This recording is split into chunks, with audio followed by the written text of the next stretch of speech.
New York সিটির সুবিধাবঞ্চিত শিশুদের উজ্জ্বল ভবিষ্যৎ নিশ্চিত করতে এগিয়ে এলো বিশ্বের অন্যতম শীর্ষ ধনী জেফ বেজোসের পরিবার। দারিদ্র্য বিমোচনে কাজ করা বিখ্যাত সংস্থা রবিন হুডকে $100 মিলিয়ন বা 1,000 কোটি টাকারও বেশি অনুদান দিয়েছে বেজোস ফ্যামিলি ফাউন্ডেশন।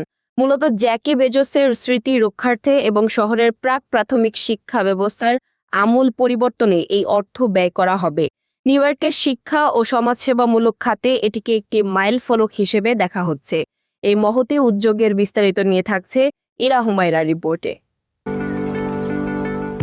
শিক্ষা জীবনের শুরুটাই যদি হয় শক্তিশালী, তবে সাফল্যের শিখরে পৌঁছানো অনেক সহজ হয়ে যায়। এই লক্ষ্য নিয়ে নিউ ইয়র্ক সিটির প্রাক প্রাথমিক শিক্ষা খাতে $100 মিলিয়ন বিশাল অনুদান দিয়েছে বেজোস পরিবার। এই অর্থ ব্যয় করা হবে শহরের স্বনামধন্য দাতব্য সংস্থা রবিন হুডের মাধ্যমে, যার অন্যতম মূল লক্ষ্য দারিদ্র্য বিমোচন ও শিশুদের বিকাশ।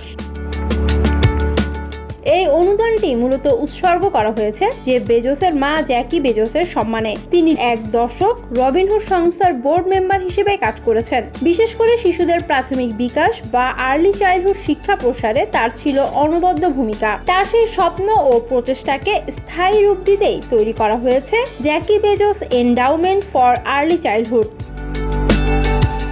তদন্ত ও পরিসংখ্যান বলছে, নিউ ইয়র্ক সিটির অর্ধেকেরও বেশি পরিবার শিশুদের মানসম্মত শিক্ষা ও পরিচর্যার খরচ মেটাতে হিমশিম খায়। বেজোস পরিবারের এই তহবিল মূলত সেই সব সুবিধাবঞ্চিত পরিবারের 3 বছর পর্যন্ত বয়সী শিশুদের মস্তিষ্কের বিকাশ, উন্নত মানের ডে কেয়ার এবং শিক্ষকদের প্রশিক্ষণে ব্যয় করা হবে। এটি কেবল একটি অনুদান নয়, বরং আগামী দিনের একটি শিক্ষিত প্রজন্ম গড়ার শক্তিশালী বিনিয়োগ।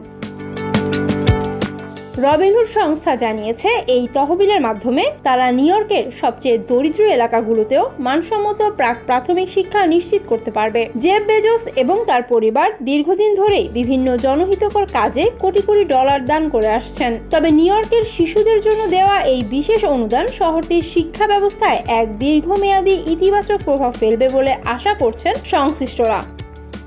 ইরা হুমায়রা, আমেরিকা বাংলা।